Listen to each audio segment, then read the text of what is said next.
Қайырлы күн достар, бүгін сіздерге егер де сіздің ИП-іңіз госуп порталында заявка берген кезде отсутствует в реестре деген секілді ошибка шығып тұрса, сол ошибканы қалай жөндеу керек, соны түсіндіретін боламын. Ол үшін дәл осы шаблон керек. Осы шаблонды жаңағыдай менен ала аласыздар. Бұл шаблонда нені өзгертесіздер? Бұл шаблон қарапайым ғана шаблон, тек 90% өзі қалады, тек өзіңіздің ИП-ның данныйларын ғана өзгертесіздер. Ең бірінші үстінен бастайық.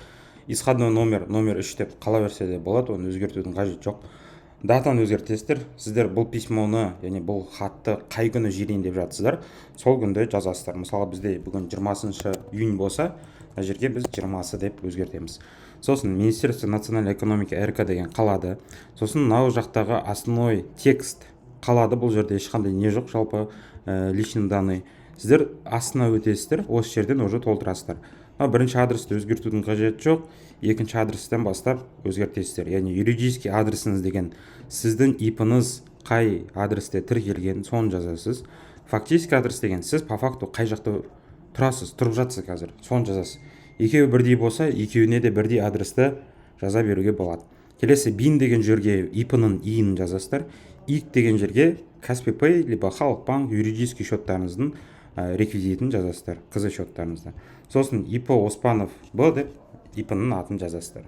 Жазғаннан кейін дәл осыны шығарып алып, распечаткаға барып, мына жерге қол қою керек, немесе интернеттегі сервистер бар, сол сервистерді пайдалану арқылы соны жасай аласыздар. Мысалға, мына жерде дәл сол письмо ИП-ның астына қолды қою керек міндетті түрде. Оны жаңағыдай ксерокопия жасайтын организацияларға, распечатка жасайтын жерлерге барып, бірінші қағазыңызды шығарып алып, одан кейін астына ручкамен қолдарыңыз қойып, қайтадан скан жасасаңыздар болады.